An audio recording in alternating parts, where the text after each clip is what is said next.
Do you ever feel guilty about being like the privileged one? I have that guilt for sure. There are moments for sure when I think that, my parents are giving up so much. At the end of the day, I'm doing what I love. India's first female F4 racer, Shriya Lohia. Being like a female athlete, is there like a sexist comment you've ever heard from anyone? Yeah, inevitably, you're racing and a male driver crashes into you. Without even analyzing what just happened, they just point the finger at you straight away because they see that, oh, I crashed with a girl, so it must be her fault. Some of them aren't able to cope with the fact that there's a female and she might be faster than you, she might be better than you.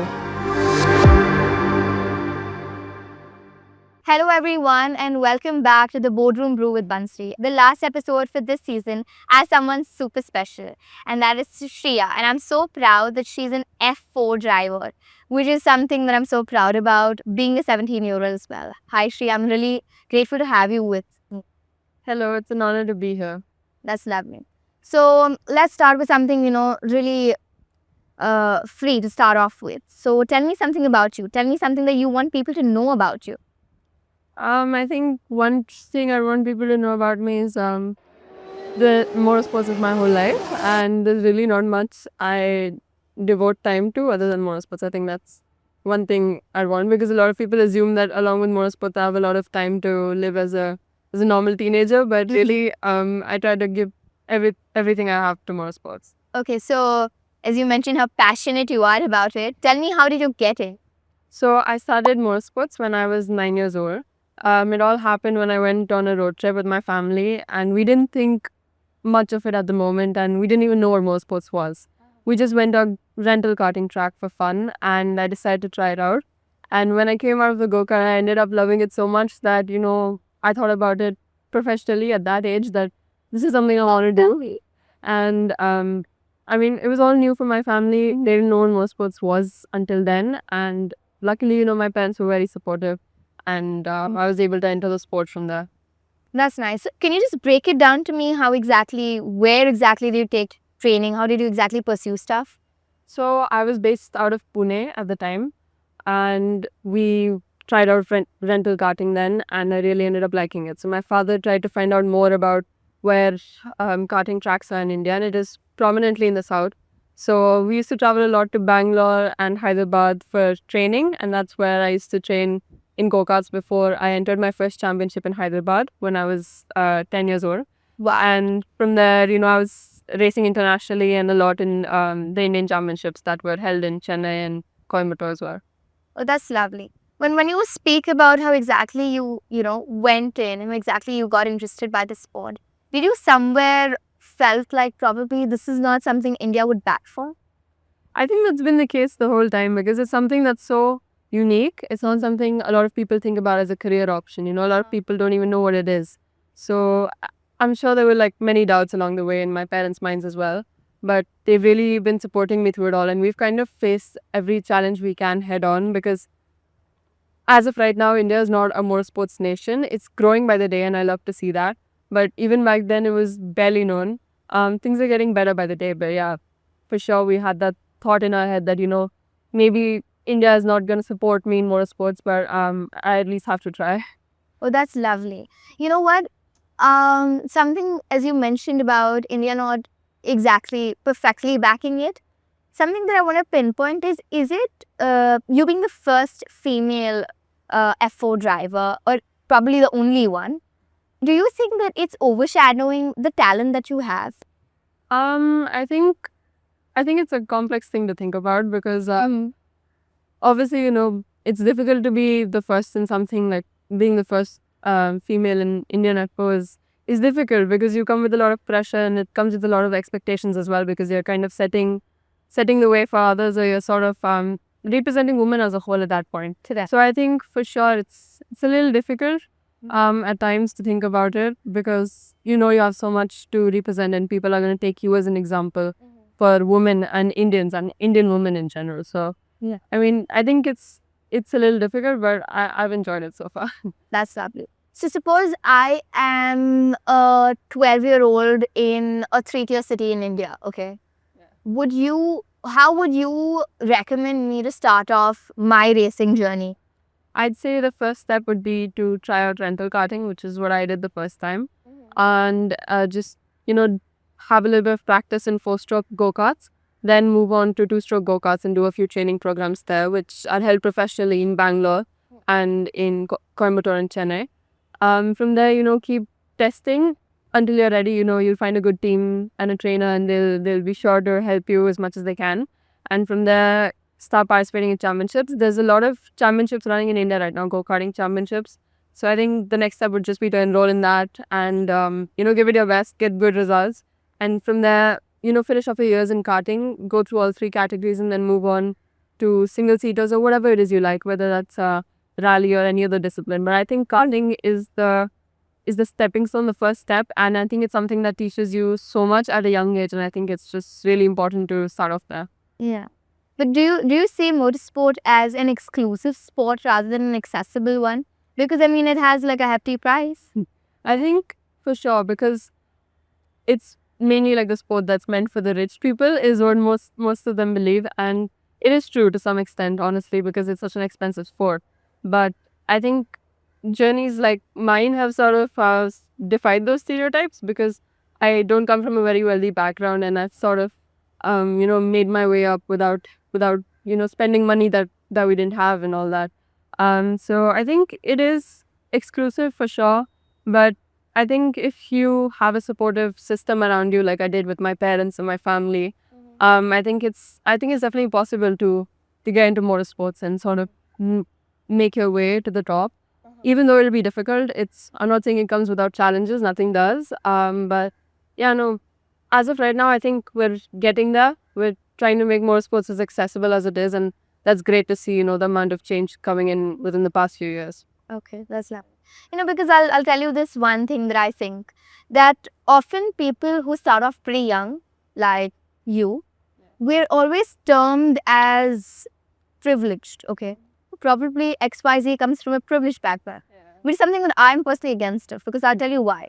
If somebody is privileged, okay, if suppose I'm privileged because I've started off pretty young, or I've got the capital, I've got the resources, I've got the opportunities, but the thing is that I am not sitting there. I'm going and, really making the best use out of it, okay?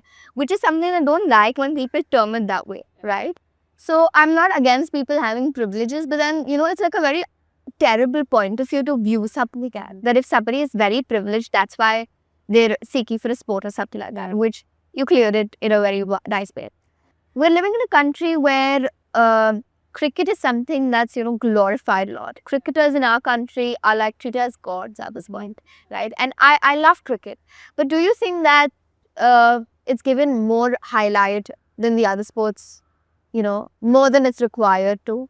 100%. I think cricket is mainstream media in sports. When you think about sports in India, your mind goes to cricket first. Yeah. And that's not to, dismiss cricket in any way. It's a great sport. We've got really talented athletes there. But I think there's also enough space in the media world also to give credit to other athletes. And there's so many sports people that go by unrecognized throughout their career. So I think there's definitely space for everything. India has a lot of talented sports women and men. So I think there's definitely a lot more that. So what do you think that we can change? What do you think as a person? What aspect do we need to change about while perceiving? I think the main thing would be, firstly with media, obviously, to cover more sports that aren't well known. Like take, for example, even motorsports. We've just recently started to get a lot of coverage in terms of motorsports, viewed in India. But I think also in terms of brands, obviously brands will come along with sort of media. That's the way it works. So I think more support to other athletes as well, just discovering them at a young age, figuring out their journey, and sort of promoting their sports as well alongside, I think would be a really important step. But don't you think that's not something that's prominently seen in India? I don't even see, I'll be very honest with you, I don't even see like the slightest graph of growth, because I recently read something about, Indian wrestlers and how they were treated and how they were welcomed when they won medals for our nation, but they weren't even treated like with a single paparazzi on the airport, which is something that I feel which is very wrong. So what's your take on that? I think this is quite an interesting topic, because it's quite noticeable in India that when an athlete sort of goes at the highest level and wins something, that's primarily when they're given all their attention. But that's not exactly when they need it, right? Because that's like the pinnacle of the sport. I think the best way is for people to actually take interest in athletes at a younger age or at an early point in their career, because that's so pivotal in building their career at that point. And I think it's really just about, getting out of your way, getting out of your comfort zone, maybe discovering other sports besides cricket, and sort of, seeing other athletes. Because as athletes, we are given the same amount of hard work, whether that's cricket or any other sport. And I think it's just so important for them to discover these kind of, like, even foundations, sports foundations and stuff, to sort of discover these talents at a young age. I think is so important, because that's really what will get the sport more popular and will give it more credit. I think, obviously, we're a cricket ruled nation, but I think things will change as long as people start to take more interest and decide that, there are other sports that we can support alongside. Yeah, because I just feel, because media gave it like a lot of there's a lot of backlash on media for that one particular thing, but I think that nobody was responding. Nor was the government, nor were the authorities, nobody. I mean, I would not like to directly pinpoint it towards them, but that's a fact, Yeah. isn't it? So I just really feel that comparatively to other countries, like, I don't know, if Lewis Hamilton was born in India, I don't think he'll have the fame that he has right now, or the respect that he's earned right now. So that's something that I really wanted to pinpoint. But anyways, keeping that apart, I would like to know something more about you, apart from you being an athlete. Something about you that you would want people to know besides you being an athlete. I don't know, I'm a pretty close off person, but I guess one thing besides being an athlete is I generally enjoy a lot of sports. And besides sports in general, I'm a huge animal lover, and I try to spend as much time as I can with them. I have about, I think, 11 dogs near my house. So they're like stray dogs, but we take care of them and we feed them and we get them, injections and stuff. And along with that, I have a pet dog. But yeah, we're constantly on the move trying to give support to as many animals as we can in the area, because I think I just love animals. I think it's really sad to see them in the conditions that they are on the roads, struggling to get food. So I think that's one thing. I'm a huge animal lover, and I spend a lot of time with them, and I encourage everyone to sort of help out any animals you can. You mentioned you were pursuing homeschooling right now, Yeah. correct? Do you think you're missing out on like teenage aspects in life? For sure. I mean, in general, moving from Pune to Himachal Pradesh during the COVID time has sort of, changed everything, because Himachal is such a different place, and I'm a lot closer to family than I am to my friends and my social circles. But also because of more sport, I've barely gotten time to sort of live the typical teenager life, I guess. And every now and then I would think about that, my friends are kind of, hanging out, or they're just having fun. But at the end of the day, I'm doing what I love so much, and my parents are putting so much efforts into it. I'm putting so much efforts, and we're giving up so much for the sport. So I don't really think of it as missing out. I just feel like, I'm getting more time to get better in my sport and sort of live my life to the fullest. So That's an amazing attitude towards your sport. But I don't know, what would you be if motorsport didn't exist in India? if motorsport didn't exist, that's a tough question, because I have way too many interests, I think. Besides motorsports, I have always thought of being an athlete in a different sport, but also I've been interested in aviation as well. So maybe becoming a pilot would also be a really good option for me. And why did you ever saw yourself as an athlete only? Purely because I think I grew up in such a family where we're all such sports lovers. My sister herself was a national shooter for a few years before Oh, lovely. studying, and my father and my mother both are huge adventure seekers. So we've kind of just grown up in that environment, and it's been something we've enjoyed from a young age. So do you have like a backup B plan or something like that? I think you need to, because motorsports is so unpredictable, especially when you're coming from, like I said, a middle class background. I don't have that wealth to sort of back me all the time, and I know that, my parents can't afford this sport. So I need to have some sort of plan. And I do have backup plans. Unfortunately, that's part of it. You need to have them. But, Yes. I'm focusing on the plan that I have right now and trying my best to make it work. Oh, that's love. Because you know what? I think especially on Instagram as a side, every athlete is like, showcasing the hard work they've put in, which is really real. But then there's even like I don't know, there are unreal stories also like coming up, okay, which is something that I hate. And I had to put this on because it is reality, dude. So that's why. So which is very realistic of you to, be very sure about that. Dude, I have a plan B, which you are supposed to have one, because we have to live in like a realistic world, right? Yeah. And plus, growing in a sport that is not really talked about, it is kind of difficult. Yeah. What will you do as a person to change about it? Do you post content? I am active on social media. Honestly, it's not something I enjoy a lot because as an athlete, you want to always focus on your sport 100%. But I think social media is also a great way to interact with people and sort of show them insights their life and stuff, because I'm sure a lot of people wouldn't know what a racing driver's life is like, and they'd love to know. So I think I'm active on there, and I know a lot of people are active on there as well, and I agree with you 100% when some parts of it are so unreal and so many people sort of just are on social media all the time. But yeah, I mean, I think it's a good tool for athletes for sure to sort of show the world, but I think it's better to be used in moderation, because at the end of the day, you're an athlete first, and social media personality second. Oh, that's lovely. Being like a female athlete, is there like a sexist comment you've ever heard from anyone? I think, yeah, inevitably. I mean, when you're the only female at times, there are people who will doubt your ability purely based on your gender. I don't think I've had like direct hate towards me except on social media. I think people are pretty brutal on there. But I think otherwise I don't have direct comments. I definitely have moments in racing when, suppose you're racing and a male driver crashes into you. And at the very moment, without even analyzing what just happened, they just point the finger at you straight away because they see that, oh, I crashed with a girl, so it must be her fault. And that's happened, I think, way too often, not just with me, with a lot of other female drivers as well. So I think that's a bit of a problem, because the guys, some of them aren't able to cope with the fact that there's a female and she might be faster than you, she might be better than you. That's, I think, something that gets to their head at times, which also sort of enables them to, sort of crash into you because they can't afford losing to you. So I think that's something I face every now and then. Being the first female F4 driver, what was the best moment and what was like the worst moment? I think the best moment was when I first got to drive F4, because it was something that's so new to India, and it's the first step in the single-seater ladder.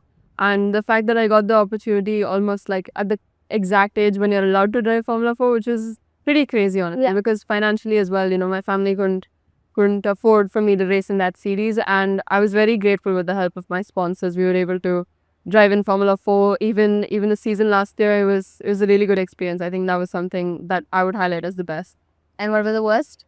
The worst, I think everything comes with its ups and downs, for sure. I think I would classify the worst as not even an incident on track, because those are a part of racing. I think the worst is when you're sitting at home and you don't know what you're doing, because it's such an expensive sport and you're just sort of waiting for like a sponsor, or you're trying to reach out to sponsors and you're waiting for a drive that season. I think that's the most difficult part. I know it might not be the case for other drivers. Like I said, a lot of them come from wealthy backgrounds and know what they're doing. But for me, it's kind of just about, trying to make things work, meet with sponsors, and sort of make a drive happen for that year.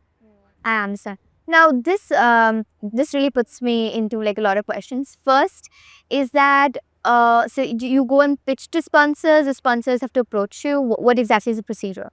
With motorsports, as it's growing, the way that we do it is we pitch out to sponsors, because a lot of them haven't taken that much interest in motorsports yet. That's kind of the problem. So we're just trying to actively reach out. Now that I've signed with my management as well, I think things are getting much better and much easier.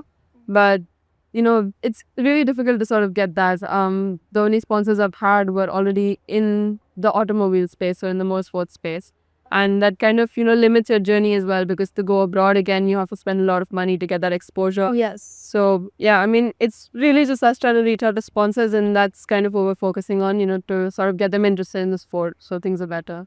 And secondly, as you mentioned about getting a driver's license at this particular age, how do you exactly get it? It's like, it probably would be a different license, right? 100%. I think that's a question a lot of people are thinking like all the time. Anytime I put a sort of poster, like there's an article that, oh, I'm 16 or 17 and she's driving Formula 4. Everyone's just commenting how'd she get her license, is not fair, because everyone's wondering that question. The thing is, in motorsports, you have a completely different license, which is invalid on the road. Completely. So it's only valid for the sort of series that you're racing in, and there's there's ways to get that license, and you generally get it from the federation of your country after you get sort of qualified for it, after you've done enough training sessions and you sort of prove that you can rise in such and such series. So it's completely invalid on the road. I still don't have my driver's license. That's also a sad part of my life. I don't get to drive on the road, but I'm fine racing on the tracks. That's lovely. You've won like a lot of awards, and I have read multiple articles about you as well. Has there been any moment in your life where you felt this ambition has nothing to do? Um, I think, yeah, like I said, there's moments of doubts in your sport. You think that is there a path ahead? I think we have those thoughts more often than you would think, honestly, because in most sports it's so difficult. I've seen my racing idol Kush Maini, who's a Formula 2 driver as well, go through the same things. He's sort of had moments where his career stagnated and he doesn't know what's next. And I think there are moments like that for sure. You think, there's no road ahead or there's nothing, but we never stop trying. We don't give up. We just keep giving it our best every single day. Because you know what? Me personally, being a 17-year-old, I understand on what aspects you have to drop out on life. I mean, we're in our youth here. We want to really enjoy at this point, okay? And that's what it's meant to be. But even progressing at at the same time, which is something awesome, and I'm really look up to you for that. But the thing is that I really understand, the grief and the self-doubt that comes in with it, that, what I'm missing out, probably going out with my friends, probably partying with them, probably going for lunch. Same as well. Yes, I do, because the thing is that, the schedule is entirely packed, and then you don't have the time to provide justice to them, and then they leave out on you. Yeah. Right? So it's just, you're nowhere. Okay, you're just stuck in between. So that's something that even I face. So I really wanted to ask you, because you have to give up on your diet. You have to give up on so many things. So, there would be a moment like that. Yeah. I would want to ask you this specifically, that if you were a 30-year-old, basic driver, okay, an established one, what do you think would you go back and say it to yourself? Like, I would go back and say that I think there's going to be tough moments because in just my career so far, I've faced a lot of hurdles that have been anything but easy. And when you're doing this from such a young age, it's kind of difficult to face all of the hurting parts of the sport. It's a lot to handle when you're young and sort of filled with emotions. I'd just say that just move on. It's okay to like let it out and sort of feel bad about whatever's happened and sort of. But the important thing is that you get up the next day and you forget about it. You're like, okay, that's in the past now. Now I gotta get up and start working again, because being sad about it is not going to do anything. And ultimately, it's better to face these challenges at a younger age than later in your life, because that would really take a huge toll on you. And I think when you're younger, it prepares you so much. And that, I think, is something sports has taught me a lot. It's taught me to be really strong and really tough. And that's something, I keep in my head all the time. So that's what I would probably say, that see, it's tough in the moment. I'd probably comfort myself like it feels tough in the moment, but just get up and keep going. It'll all be worth it someday. okay. Do you ever feel guilty about being like the privileged one to get in like your parents' capital in?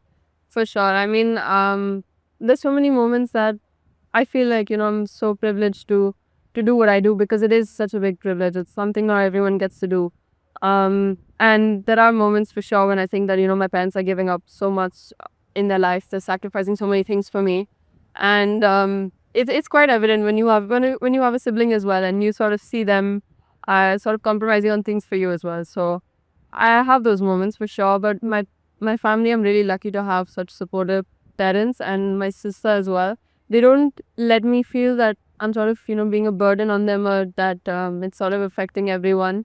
But they've always just been really supportive. I think I have that guilt for sure. I think because I chose something that's so expensive, but they don't ever let me feel that way. They don't let sort of financial problems stop me from getting where I want to be. They always give it their best. But yeah, I think I do feel guilty at times, but I just know for sure that I'm going to give it my best and repay them all someday, and make them happier and proud of me. Oh, that's luck.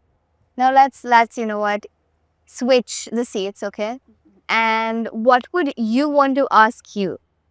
What would I want to ask me?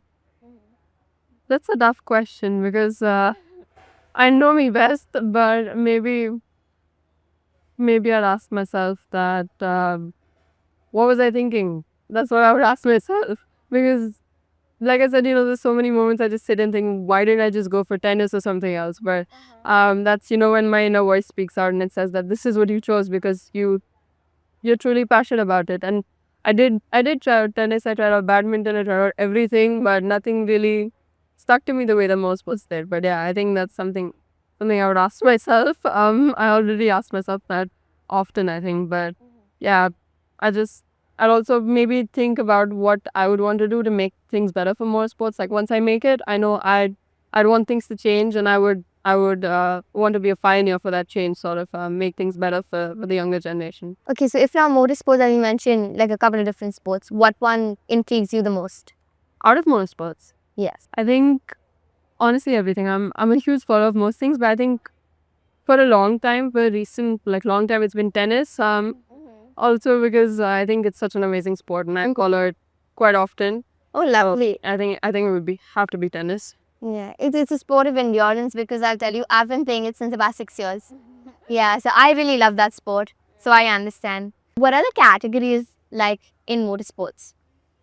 Because there are several ones, right? There are many categories in motorsports. So what I'm mainly into is single seaters or circuit racing, which is generally done on racetracks. But there's so much more to it. There's like 4-wheelers, 2-wheelers. So we've got rally as well, which is technically a road cars, but they're modified to run in very tough terrains. And you're a driver, you've got a co-driver driving with you. But in single seaters, you're the only one in the car, and it's a lot more to do with aerodynamics. But in rally, it's more about instinct. You just have a route. Your co-driver is gonna yell out sort of the instructions to you, and you just have to take it as quick as possible. And honestly, rally is something that's so intriguing to me because I find it so incredible. Everyone who drives in rally has guts. It's terrifying to just watch. I can't imagine how it is to drive. So there's rally. There's also drifting, which is not huge as a sport, but definitely there's people drifting around and showing off all their skills and stuff. There's also so many more things in motorsport. You've also got motocross, you've got autocross. There's bikes, bike racing, bike rallying. There's MotoGP. There's so many things just outside of single seater. So it's a vast spectrum. We've got so many different types of disciplines that you could just go into within motorsports. Okay.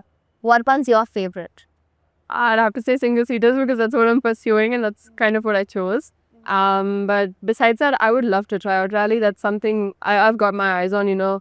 I might try out rally alongside as well. Oh, that's lovely. So like, at so much speed as you drive, what's your highest record? So the highest you can drive in Formula 4 is about 210 kilometers in Lovely. India. Yeah. But I think abroad it can go a bit higher, up to 240. But yeah, in India we've had a top speed of 210. Yeah. That's lovely. So is like, apart from motorsports, is everything are you a speedy person or is different in real life? I would say I am because I don't like to leave things for later and stuff. I'm sort of trying to get things as quickly as possible, trying to get everything done as quickly as possible. So I'm a bit impatient that way, I would say. But yeah, so I think some part of motorsports has integrated itself into my daily life. I can't relate. I'm too pro at procrastinating stuff. There's no Lewis Hamilton. Do you think India is ready to back Formula the way Europe does? Even though we don't sort of have a lot of talents in motorsport that are sort of on the world stage, we have Kush Maini is doing incredibly well in Formula 2. I think India has the potential for sure. To say that it's not possible could be true to some extent, but I think there's so much potential. And with the way that motorsports is growing, we even saw the F1 movie come out. Yeah. It's a big deal. And a lot of people in India enjoyed it. I know that for sure.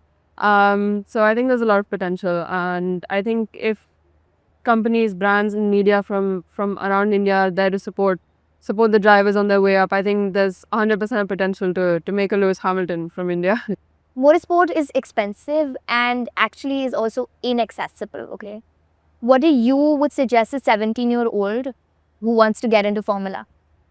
I would say that it's a risk to begin with at this point exactly because, like I said, it's still growing. But you'll figure out your way. Like, I have spent a lot of my time in my career, and it's something I'm proud to say as well, that I haven't put huge financial burns on my family, because I was able to get most of what I did sponsored, and that was a huge help, because I wouldn't have been here otherwise. Yeah. I would say it's a risk, but things are getting better. You can totally go for it. Just not at the expense of a bigger issue. As long as everyone in your family is fine with it, and you're really truly passionate about motorsports, I think it's worth it. Let's say you don't make it up to Formula One. Who is Shreya without motorsports? I genuinely can't imagine myself without motorsports, because it's what I breathe, it's what I live and breathe every single day. I genuinely can't think about it. All I think about, I think of myself is that I'm a racing driver, and that I was so privileged to be given this opportunity to be here. F4 in India roughly costs like a heavy price, okay? Walk me through how exactly you dealt with everything, sponsorships, sacrifices, everything. So with sponsorships, for us, it was really just about trying to reach out to as many companies as possible, and sort of explain our situation to them, that we're really interested in, I'm really interested in motorsports, and it's a long term thing, and it's just the thing when you're one of the first, so you're like a sort of the first to do something, and if you get that support, it really inspires a whole new generation as well. Like, I've had so many people come up and tell me that my journey's inspired them, and honestly, that's all I could live with. That's all I need to hear from everyone. It's amazing to see that my career is helping people make up their mind and helping them take interest in motorsport. So I think, yeah, we're reaching out to sponsors. We've been fortunate enough to get a few who have been supporting me for a long time, and it's just about sort of getting everything together. Obviously, media is important as well. It's good to see that people in the media are highlighting motorsport athletes as well recently. Kush has gotten a lot of fame for his well-deserved victories in Formula 2. And I think it's just getting better by the day. But yeah, it's a tough situation. We're trying to reach out to sponsors, and we don't really know what's happening till literally the last minute. Like, I didn't know I was driving Formula 4 until like a week before the season started. So that kind of, puts you in a different place mentally, because you're not 100% prepared, thinking that I've got a week to prepare myself for the challenge that's coming, all that viewership, the whole environment, and just driving the car. But yeah, I mean, for us, it's really just about sort of trying to get as much sponsorship as possible, and obviously giving it 100% on the track. That's what we focus on. That's that. Being a Formula 4 racer and being in a country where cricket is the most glorified sport, what do you think? What's your take on changing the perspective? Changing the perspective, it's gonna be a difficult thing, because India is so ruled by cricket. But like I said, we've got athletes like Kush, we've got Jehan as well. He was in Formula E for quite a few races, and we just need to give these people the support. That's kind of the main thing. Why did cricket become such a big sport? Because Mad support. yeah, why did it become such a big sport? Because they got all that support that they needed, and now that we see drivers like Kush who are out there winning, that's kind of the support just comes automatically. But it's also not just about supporting them in their victories, it's about supporting them from the grassroots levels when they're sort of just starting out, because that's when they need to support the most. That's, I think, such an important part. And then that'll be one way, like how cricket has changed so much, and now people are scouting for younger players at such a young age and trying to get them there. I think that's the same with motorsports. Although given it is quite a big investment in motorsports, but I think as long as they're able to identify good talents, and anyone who's really passionate about motorsports, putting in the results and putting in the hard work, I think that's the way that we're gonna get on par with cricket in the next few years. That's lovely. Thank you for watching today's episode. I hope you enjoy it. And don't forget to like, share, and subscribe. And please let me know who would you want to be my next guest in the comment section. See ya. Bye.